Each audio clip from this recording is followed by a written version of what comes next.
Buen día, amada iglesia, ¿cómo están? Tanto tiempo que no nos podemos encontrar físicamente, pero bueno, gracias al Espíritu Santo que tenemos en nuestra vida, podemos conectarnos a través de estos medios de comunicación.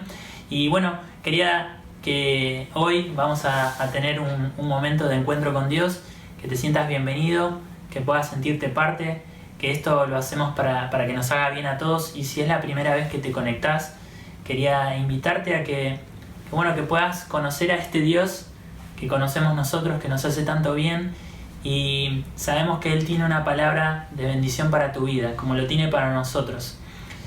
Quería mencionarte que como todos sabemos, público conocimiento, estamos todos en cuarentena, y la indicación o el consejo de parte nuestro es que puedas seguir estando en cuarentena, como nos pide el gobierno, poder ser obedientes a este mandato.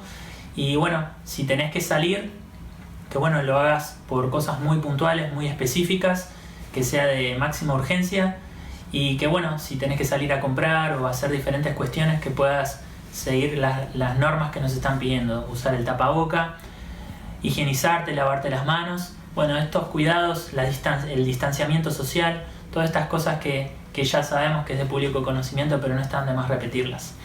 Quería también decirles que como físicamente no nos estamos pudiendo juntar, estamos separando un poco de dinero para darle ofrenda a Dios.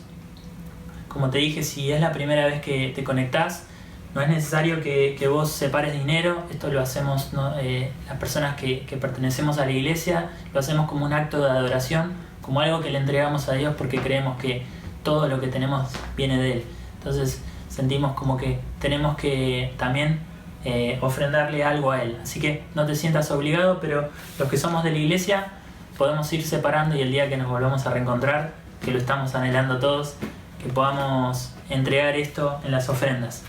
Y ahora vamos a pasar al momento del culto, y quería decirte que Dios tiene una palabra especial para vos. Dios tiene una palabra, quiere bendecirte, quiere hablarte.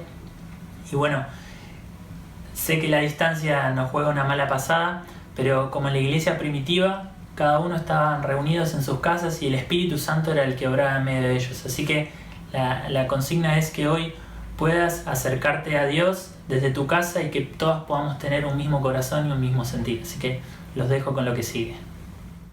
Hola a todos, ¿cómo están? Los invito a que tengamos una vez más un tiempo de adoración juntos.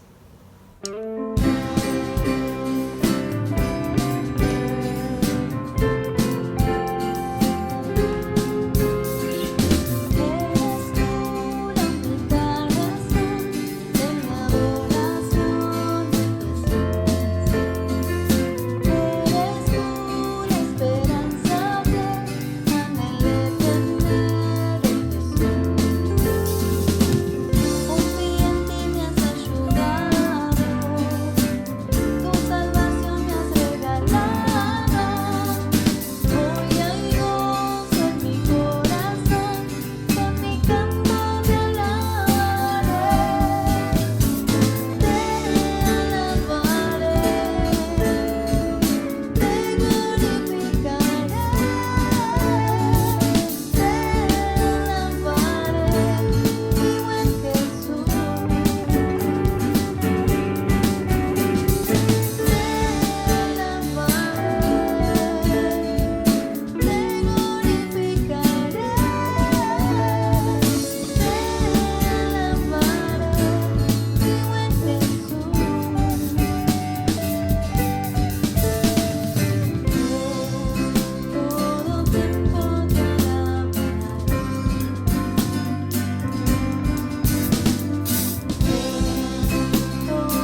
es el lugar de mi seguridad,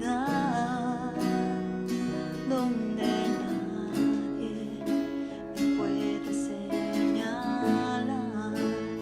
Me perdonaste, me acercaste a tu presencia, me levantaste y hoy me postro a adorarte.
Muy buenos días, Iglesia de Tuzangó, ¿cómo estás? Dios te bendiga mucho.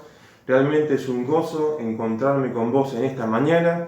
Y, a ver, un momento. Es muy difícil hablar con esto puesto. A ver, me esperan un segundo, por favor.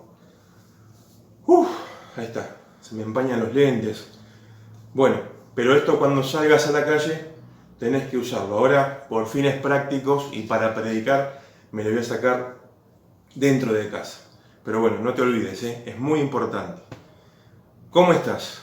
Que el Señor te bendiga. Una nueva mañana juntos, de domingo especial.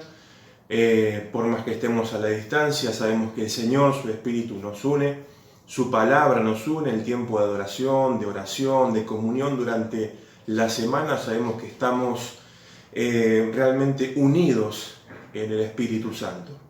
Y en esta mañana tan linda, tan especial que el Señor nos regaló para estar juntos a través del culto online, quiero hablarte de las pruebas, de las tentaciones, pero darle énfasis más a la palabra prueba. ¿Y te sentís angustiado, angustiada en este tiempo? ¿Te sentís que estás entrando en un tiempo de desesperación? Bueno, ansiedad, estrés, sobre todo los estudiantes, ¿no? Que nos van llegando todos los documentos, los mails, las lecturas de los profesores y ya empezamos a ponernos como locos, los pelos de punta, tengo que leer esto, no terminé de leer esto y tengo que arrancar con esto. Mucha ansiedad desde casa estudiando, mucho estrés y también estos dos sentimientos tan humanos como la angustia y la desesperación. ¿Te sentís angustiado, desesperado? Bueno, vamos a hablar de eso en esta mañana. Sabés que algunos pensadores, filósofos, dicen que la angustia tiene que ver con que el hombre, el ser humano, se da cuenta que desde su ser, su existencia, va hacia el no ser, la no existencia, es decir, la muerte. Cuando uno es consciente de eso, dicen los pensadores, le agarra una angustia. La angustia, desde el comienzo o inicio de su palabra, etimológicamente quiere decir algo que te aprieta el cuello y empezás a sentir como una incomodidad y una especie de desesperación, de decir no puedo respirar porque tengo este sentimiento de aquello que viene, la enfermedad, la muerte, la crisis, la desgracia, todo lo que quizás estamos palpitando en el mundo, es probable que lo sintamos como seres humanos, todos, es un sentimiento muy común esto, la angustia, la desesperación. ¿Qué pasa cuando no salimos y patinamos y nos quedamos en la angustia y en la desesperación? ¿Te sentiste alguna vez así? ¿Sabés que hubo un padre de la iglesia en el siglo IV, siglo V, San Agustín de Hipona, que dijo: Señor, da lo que mandas y manda lo que quieras? ¿Te la repito? En su devocional, en su entrega a Dios, en su espiritualidad, San Agustín decía: Señor, da lo que mandas, dámelo y manda lo que quieras. Pero Agustín, estabas diciendo en el fondo: Señor, todo lo que vos mandes, todo lo que vos quieras, realmente que tu gracia me sostenga para poder resistirlo, para poder llevarlo a cabo, para poder tener las fuerzas necesarias y poder sobreponerme ante esa prueba que viene. Señor, da lo que mandas, pero también da la posibilidad de poder resistir esa prueba. Y por ahí viene la mano, por ahí viene la prédica en esta mañana. Una anécdota de esto que uno siente angustia y desesperación y parece que no puede salir. Empezaba ya por el año 2000 la universidad en la UBA, Universidad de Buenos Aires, el CBC de Economía, y no había tenido un muy buen secundario con un buen soporte matemático, de cálculos, de un buen soporte, digamos, en cuanto a la lógica y cómo hacer todas las matemáticas avanzadas para la universidad. Entré a la UBA, medio como kamikaze, y en las materias como análisis matemático, ¿sí? Algunos están escuchando esto y se ríen porque entienden que vivieron lo mismo, o quizá les fue muy bien. Realmente uno se pone a pensar cómo pasé ese tiempo tan duro, y fue un tiempo crítico porque miraba que en el pizarrón los profesores avanzaban en cálculos muy avanzados, integrales, sucesiones, cosas que conocen algunas por ahí, y yo miraba todo eso y una cosa que me estaba, ay Dios mío, me estaba desesperando, y esto nunca lo vi. Y era la primera clase, y la segunda semana, y la tercera semana, y cada vez caía en un pozo de desesperación de que esto es como una ola gigante que no voy a poder superar nunca. Y de hecho no lo pude superar y abandoné ese año 2000, la UBA, economía, esa materia de análisis matemático, más álgebra, era una cosa que me desesperó. Me angustié, era una cosa que me acogotaba, decía, esto nunca lo voy a poder superar para continuar con la carrera. Bueno, no era mi carrera esa, evidentemente Dios tenía preparado otros planes para mí, pero realmente empecé a sentir que se me estaba llevando más allá de mis límites, más allá de mi resistencia, más allá de mis capacidades, más allá de mis habilidades. La pobre matemática que había tenido en la secundaria me habían hecho muy limitado a las matemáticas demasiado avanzadas de la facultad, de la UBA. Y cuando la prueba vino la prueba, el examen, y probaron mi resistencia y me hicieron ir más allá de los límites, bueno, qué desesperación más grande no poder estar a la altura cuando te piden ir más allá de tu resistencia, de tus límites, de tus habilidades, tus capacidades. Y yo quiero ir en esta mañana por ese lado. El texto que quiero compartir para que trabajemos juntos este tema y que el Señor nos hable en esta mañana por su Espíritu es la primera carta a los Corintios. San Pablo les escribe a los Corintios en la primera carta, en el capítulo 10. Vamos a ir a 1 Corintios, capítulo 10, versículos 1 al 13. Voy a leer desde la versión NBI, Nueva Versión Internacional. Recordad que Pablo le está escribiendo a una comunidad muy específica que está en Corinto. Es una comunidad que pertenece al mundo pagano, no judío, y tiene que hablarle en términos que entiendan la fe en Cristo y las diferentes problemáticas, la ética cristiana, la comunidad, la vivencia del día a día, lo que tienen que vivir los paganos, gentiles, que están entrando a la fe en Jesucristo. No son judíos, son paganos, así que vienen de una cultura fuerte de ir a los templos y adorar a las divinidades, los dioses, ofrecer sacrificios a esos dioses paganos, así que Pablo tiene que hablarle para que entiendan la fe cristiana. Muy bien, versículo 1, estamos en 1 Corintios, capítulo 10, versículo 1, y arranca diciendo: no quiero que desconozcan, hermanos, que nuestros antepasados estuvieron todos bajo la nube y que todos atravesaron el mar. Todos ellos fueron bautizados en la nube y en el mar para unirse a Moisés. Todos también comieron el mismo alimento espiritual y tomaron la misma bebida espiritual, pues bebían de la roca espiritual que los acompañaba, y la roca era Cristo. Sin embargo, la mayoría de ellos no agradaron a Dios y sus cuerpos quedaron tendidos en el desierto. Los primeros 5 versículos vamos a ver que Pablo le habla a los corintios haciendo un poquito de historia, yendo a la historia de Israel y la experiencia del pueblo de Israel en el desierto ante su Dios creador y su Dios redentor. Un Dios que lo libera con mano poderosa de Egipto, de la opresión de ese imperio, lo conduce a través del desierto y empiezan los problemas, como ya sabemos, y las lecturas del Antiguo Testamento en Éxodo, en Números. Para aquellos quizás que no conocen la historia, el pueblo de Israel a través de la caminata del desierto, o lo habrás visto en una película, se empieza a rebelar y a quejarse contra Dios porque en Egipto estaba mucho mejor. Y esto pasa no solamente al pueblo de Israel, sino que también nos pasa muchas veces a nosotros. Sentimos que donde estábamos antes, estábamos mucho mejor, era más placentero, no nos demandaban tanto, no habían tantos mandamientos, tantas obligaciones, tanto compromiso con Dios y con el prójimo, estábamos más tranquilos. Bueno, la experiencia de Israel muchas veces es nuestra experiencia. Entonces, un poquito de historia. Hay una linda frase que seguramente habrás escuchado en la literatura, en la historia o en alguna película, la citan bastante, y es esta, escuchá la frase. El pueblo que no conoce su historia está condenado a repetirla. ¿La repito? El pueblo que no conoce su historia está condenado a repetirla. Y a Israel le pasa mucho de esto.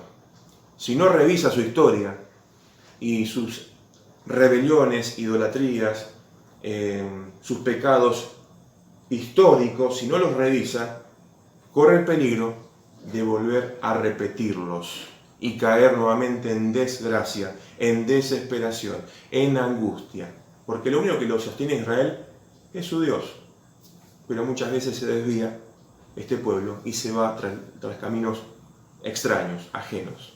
Entonces, hay lindos símbolos en el acontecimiento del éxodo, la salida del pueblo de Israel, que es la nube, símbolo de la presencia de Dios con su pueblo. A Dios le interesa su pueblo, ¿sí? ¿Dónde está Dios hoy en medio del pueblo de Ituzaingó? Bueno, qué lindo agarrar estos símbolos y estas metáforas tan lindas del Antiguo Testamento y decir Dios está sobre nosotros como esa nube que acompañaba al pueblo de Israel. Dios está presente en medio de su pueblo y lo guía durante el día, durante la noche. También está el mar. La apertura del mar para el pueblo de Israel significa y simboliza la liberación definitiva de todo un pueblo para que goce de su libertad y su relación con su Dios. ¿Se nos abre un mar ante nosotros hoy? ¿O seguimos parados ante esa roca inmensa como pueblo y tenemos el mar enfrente y estamos ahí indecisos si creemos o no creemos en Dios, que ese mar se abre, que ese mar de imposibilidades queda así, o creemos en nuestro Dios, que Él hace de lo imposible algo posible? Y otras frases y símbolos muy lindos son el alimento espiritual. Obviamente se está refiriendo al alimento del maná y la bebida espiritual, esa roca que golpearon y manaba agua fresca para poder tomar ellos, los ganados que los acompañaban. Y esa roca era Cristo. Qué lindo esta tipología que hace San Pablo de que esas manifestaciones de la nube, el mar, el maná, la roca donde sale el agua, son tipos, figuras, nos están preparando para algo mucho más glorioso que era la persona de Jesucristo. Qué lindo, ¿no? Y hay una frase que es contundente. El final del versículo 5, quedaron en el desierto, muchos que desagradaron a Dios, desobedecieron e insistieron en su postura desobediente y rebelde, se quedaron en el desierto. No pudieron avanzar más allá de lo que tenía preparado Dios, sino que quedaron en el desierto. Es decir, murieron en el desierto. Esa generación quedó en el desierto, murió. Y eso nos habla de la experiencia de Israel al no creerle y no confiar en Dios y estar haciendo diferentes cosas, como vamos a ver a partir del versículo 6, que muchas veces nos sentimos identificados. Dios nos tiene preparado un futuro glorioso, maravilloso, que se abre como el mar, que nos alimenta con el maná, que nos acompaña con la nube, que nos da esa bebida espiritual que brota de la roca, que es Cristo. Todo eso, fíjense, el versículo 1 al 5, todo lo que Israel tenía y todo lo que Pablo les recuerda a los corintios. Miren, Israel tenía todo esto. Aprendamos de su experiencia, no cometamos los mismos errores, corintios. Y nosotros, en esta mañana, lo mismo. Qué bendiciones que tenemos. Repito, la nube que nos acompaña, símbolo de la presencia de Dios. El mar, que Dios nos hace abrir el mar ante nosotros para pasar y atravesar las pruebas, las luchas, los peligros, lo pasado, lo superado. El alimento, el maná, su palabra. Y la roca donde emana esa agua espiritual que es Cristo Jesús, que ha saciado nuestro ser. Cuántas cosas lindas. Pero ahora vienen las cosas más feas. qué lindo que venía el sermón, pastor. No, hay que ver también estas cosas. El versículo 6 va a decir esto. Todo eso sucedió para servirnos de ejemplo, a fin de que no nos apasionemos por lo malo. Otras traducciones dice, no codiciemos. Se convirtieron como en codiciosos, como lo hicieron ellos. No sean idólatras. Qué fuerte. No sean idólatras, como lo fueron algunos de ellos. Según está escrito, se sentó el pueblo a comer y a beber y se entregó al desenfreno.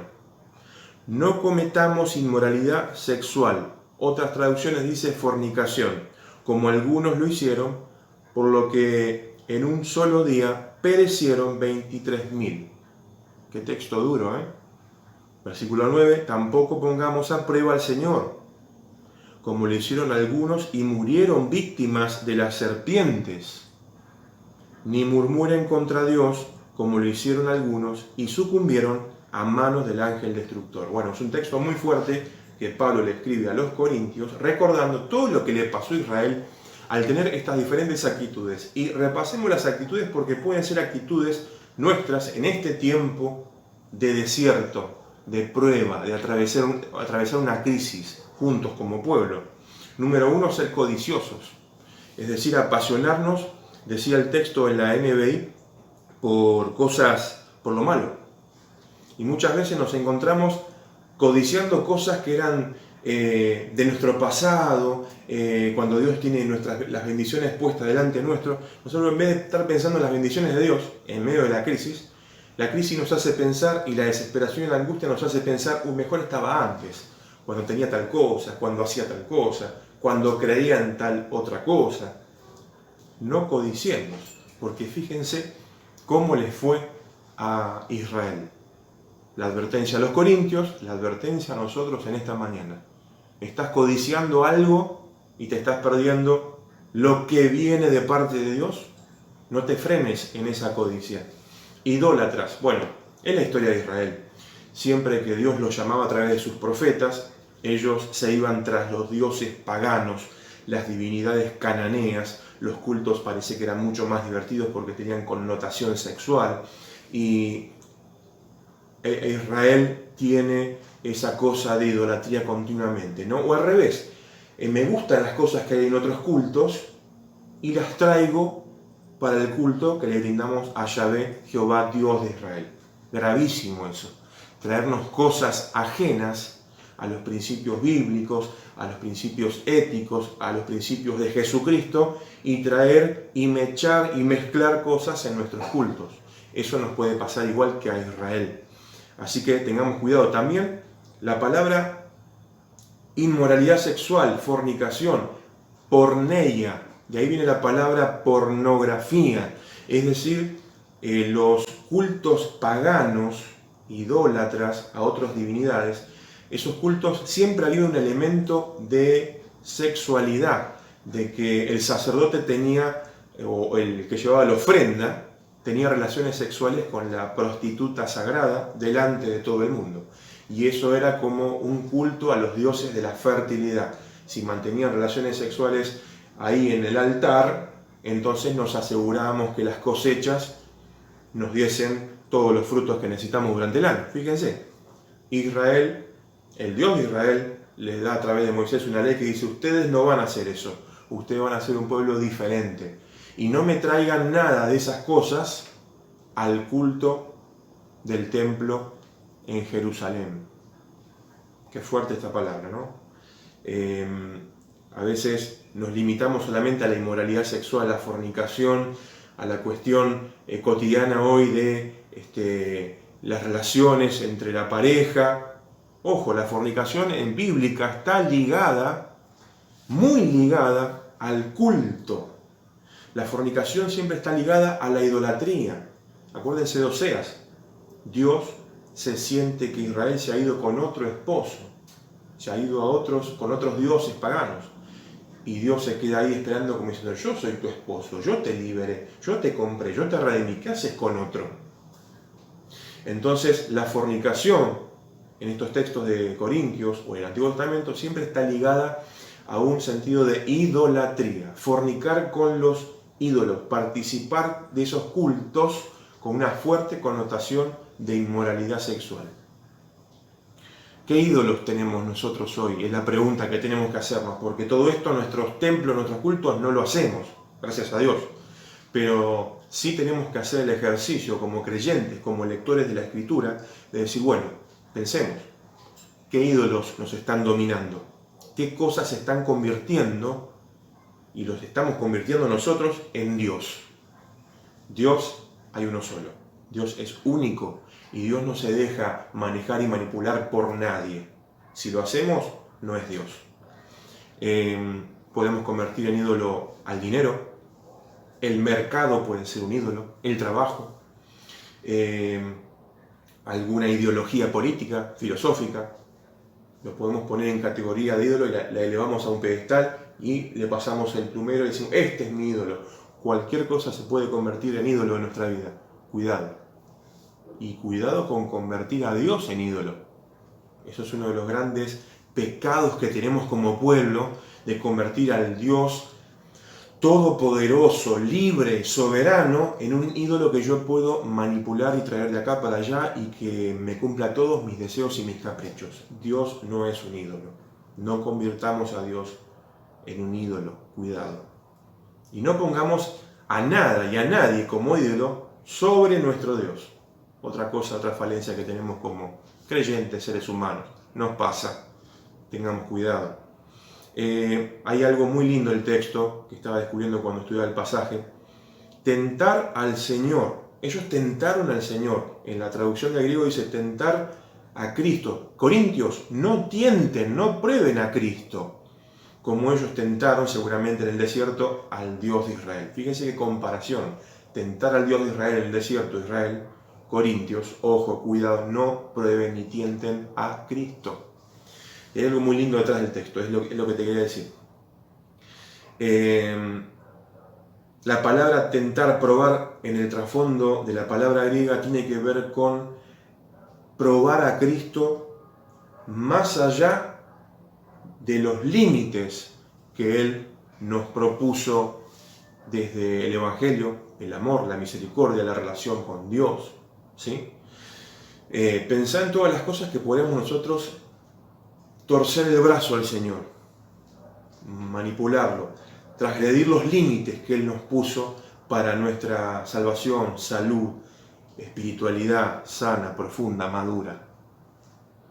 Y acá hay un juego de palabras interesantísimo, porque nos invita San Pablo en la carta a los Corintios a meditar que nosotros transgredimos, probamos y tentamos a Cristo más allá de los límites.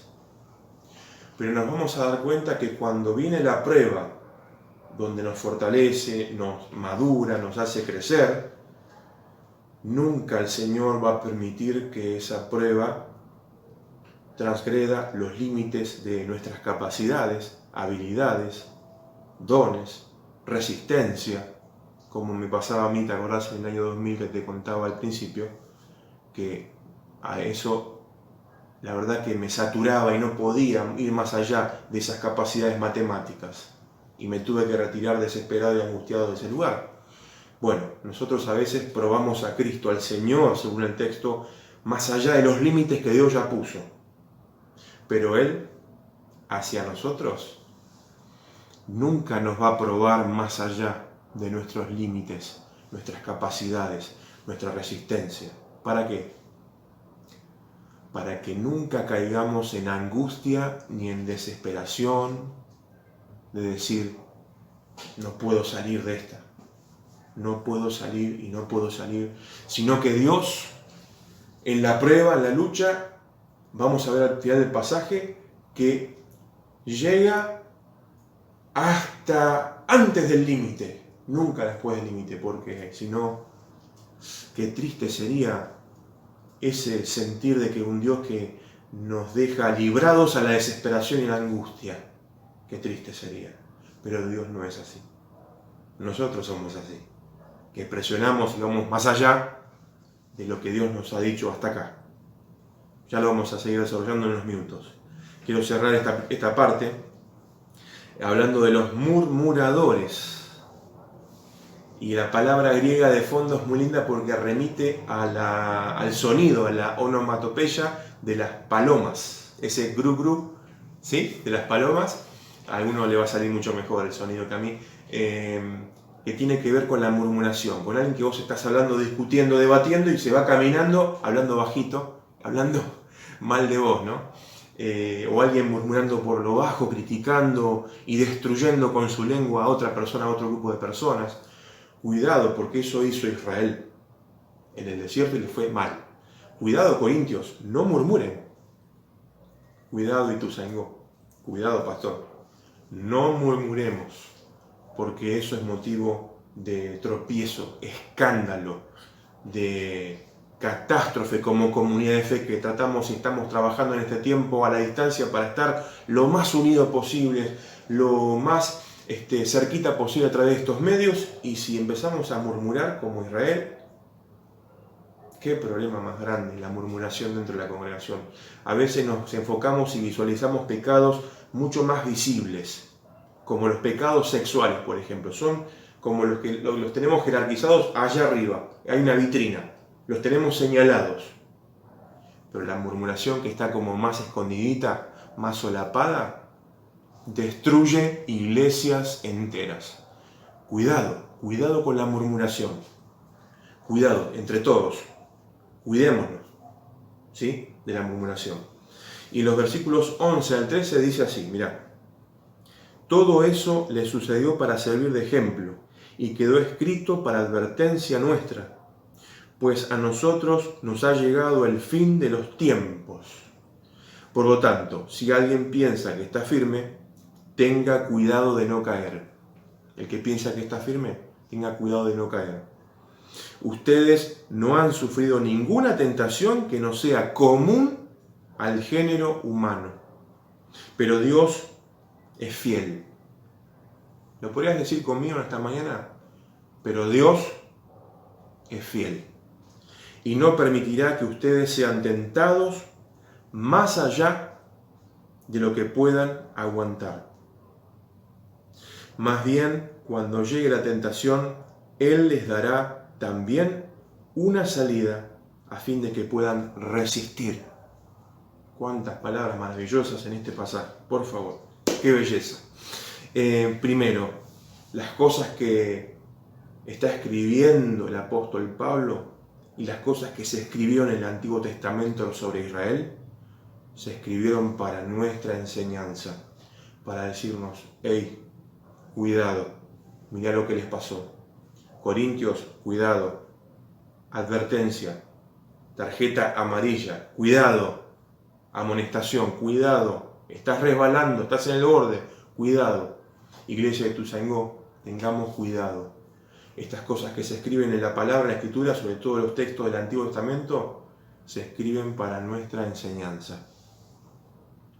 Estar firmes. Claro, los corintios pensaban que, bueno, entramos en la fe en Cristo, ya con el bautismo que nos ofrecía Moisés, con el de Cristo, la cena del Señor que compartimos, que de hecho lo va a hacer en el capítulo 11 de Corintios, ese gran pasaje que usamos para la cena, el bautismo, ya con eso estoy más o menos bien, cómodo, seguro, con mi fe, ya está, listo, puedo hacer lo que quiero ahora, me puedo mandar la que yo quiera.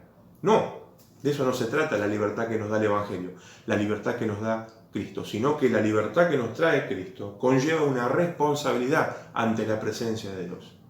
Uno habla de libertad en el Evangelio y debe ser así. Dios es un Dios libre, Dios nos dio libertad, el Evangelio da todavía mayor libertad, no nos ata ninguna ley, ningunos preceptos, pero la libertad es acompañada y conlleva una responsabilidad. Y responsabilidad significa que vos tenés que responder ante alguien. Tenés que responder primeramente ante Dios, ante el Señor, ante tu comunidad de fe, ante tu familia, ante un amigo. Tenés que responder por tus actos, no tipo tribunal que te están apuntando, ¿no? Sino que hay una responsabilidad por un compromiso de amor, un pacto, una alianza. Cuidado, el que cree que la tiene toda la cancherea, y está todo, yo la tengo que, ya está, la tengo dominada en la vida cristiana, cuidado. Si se piensa que está firme, cuidado, porque puede caer, como le pasó a Israel. Como decía el versículo 5, quedaron estancados, quedaron en el desierto.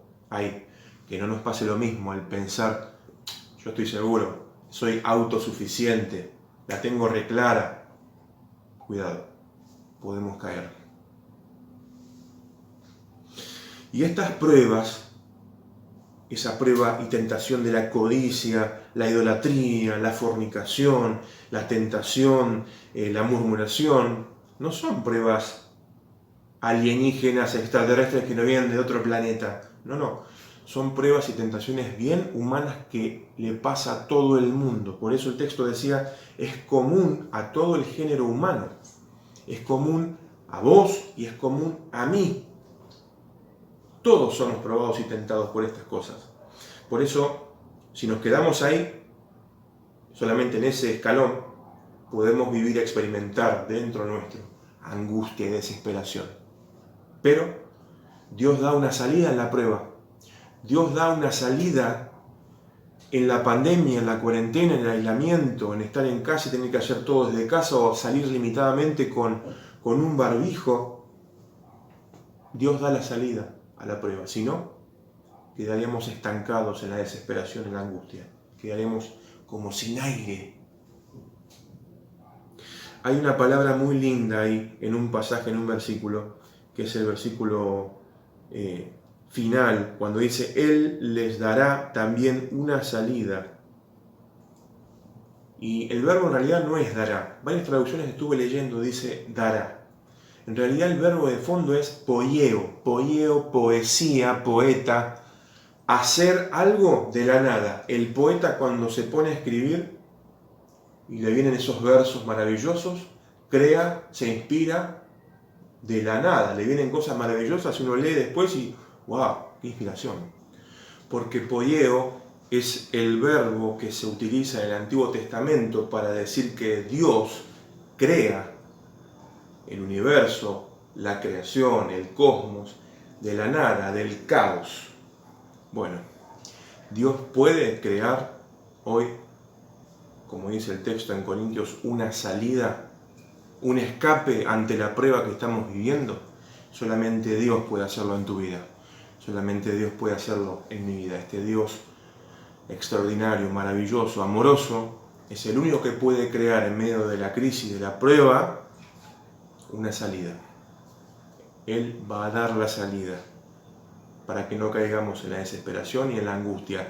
Y yo quiero retratar esto finalmente con una escena de una película. Sabés que yo soy muy fan de las películas y elegí una escena para poder retratar este final del pasaje de Corintios, capítulo 10 y sobre todo el versículo 13, para que en esta escena de la película Interestelar, el capitán Cooper, quien tripula la nave, y la doctora Brown, que lo acompaña, y la gran máquina pensante, el robot TARS, que los ayuda, tienen que ir a solucionar y a rescatar la nave Endurance, que si no la salvan, es el fin de la humanidad, es el fin del género humano. Fíjense qué tarea que tienen esta tripulación.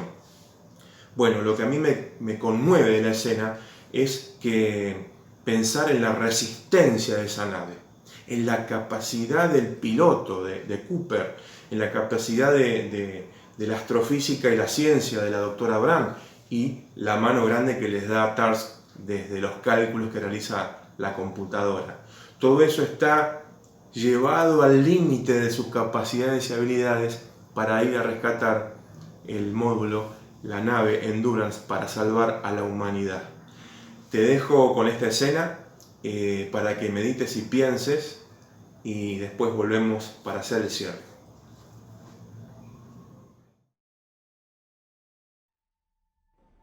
No es seguro.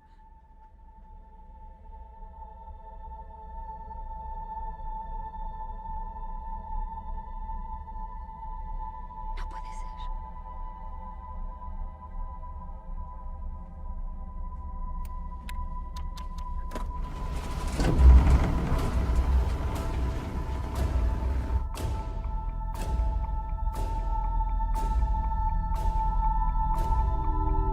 Cooper, no tiene sentido usar el combustible. Analiza el giro del Endurance, rápido.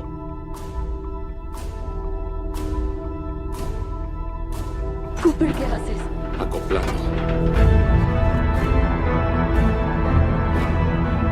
La rotación del Endurance es de 67-68 RPM. Prepárate para igualar el giro con los retropropulsores. No es posible. No, es necesario.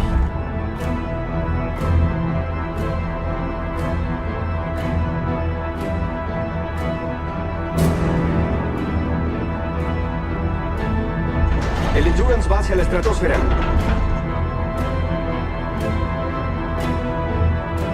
No tiene escudo de calor. Ace, ¿estás listo? ¡Listo!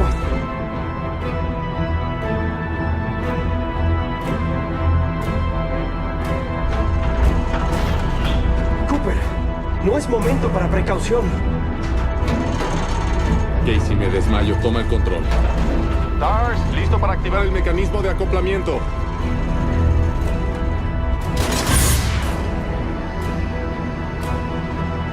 El Endurance se está calentando. 6 metros fuera. Necesito 3 grados a estribor, Cooper. 10 metros fuera. Cooper, estamos alineados. ¡A girar! ¡Comienza!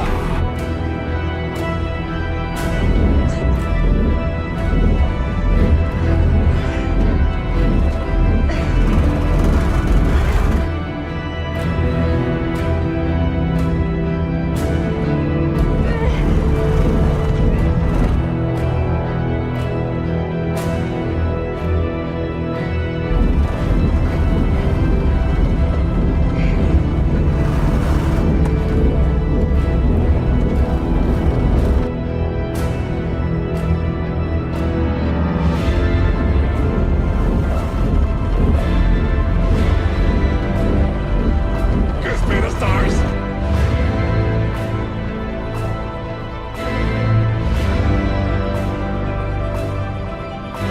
¿Qué espera, Stars?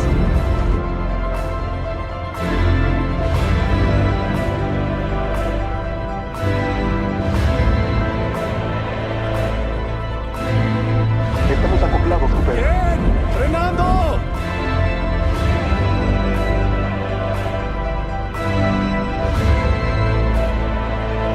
¡Lento! Cuidado. Sí, así.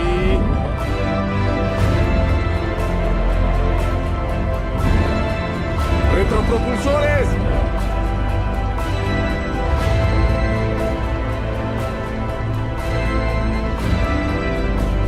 ¡Motores principales!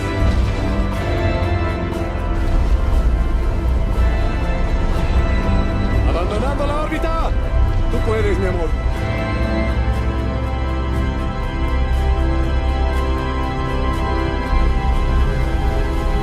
¡Desactivando motores! Ok, salimos de la órbita.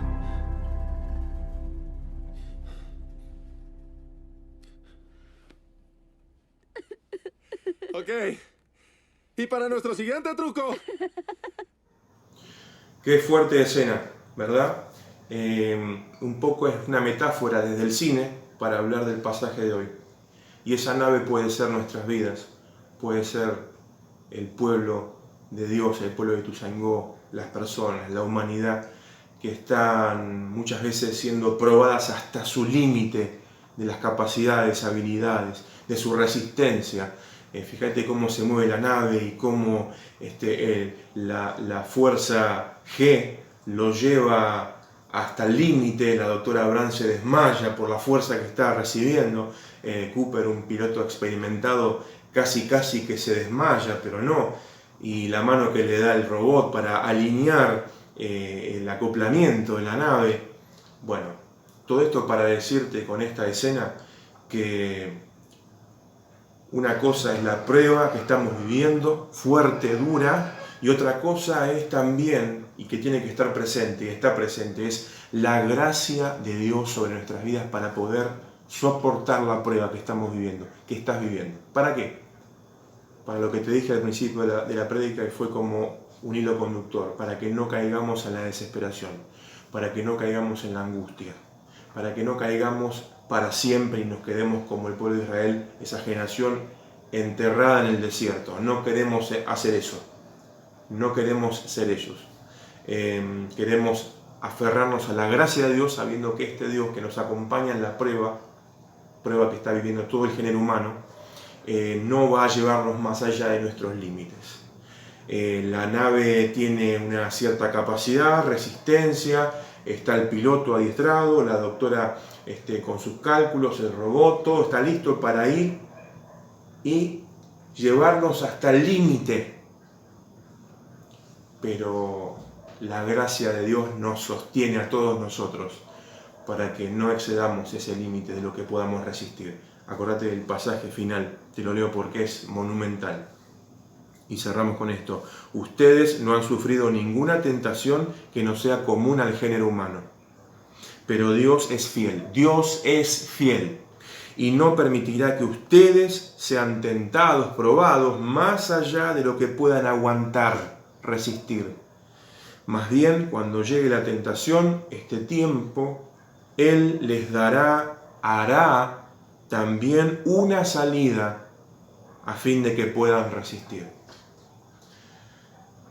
Resistí, aguantá. ¿Por qué? ¿Por qué te lo digo?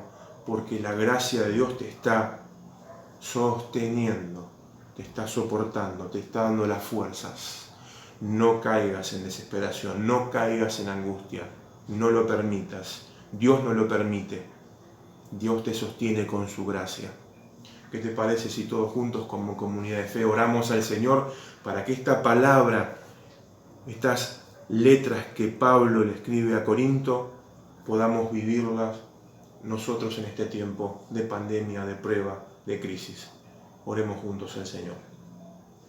Amado Dios, oramos en el nombre de Jesús para que seamos sabios y prudentes en esta palabra, sigamos meditando en ella en la semana y realmente tu Espíritu Santo nos haga entender de que somos un pueblo, somos familias y personas creyentes que estamos siendo probados, pero no seremos probados más allá de nuestros límites, capacidades, habilidades, resistencia, porque, Señor, hemos entendido que podemos caer en la desesperación, en la angustia. Vos no vas a permitir eso, lo sabemos, porque sos un Dios de amor, de misericordia y de gracia. Y reconocemos como iglesia que tu gracia nos sostiene, tu gracia nos da el soporte para aguantar, resistir a la prueba. Tu gracia nos va a abrir una puerta, nos va a dar una salida, va a crear una salida en medio de la prueba. Lo creemos, confiamos en vos. Señor, rechazamos todo lo que vivió Israel en este tiempo, lo rechazamos. La codicia, la idolatría, la fornicación, las tentaciones, las murmuraciones como comunidad y como iglesia, no queremos saber nada con eso. Señor, ponemos nuestra confianza en vos. Resistimos porque sabemos que vos nos estás guiando y fortaleciendo en medio de la prueba para ver y obtener la salida. Oramos en el bendito nombre de Jesús, nuestro Señor y Salvador. Amén. Que el Señor les bendiga grandemente a todos, nos estamos viendo.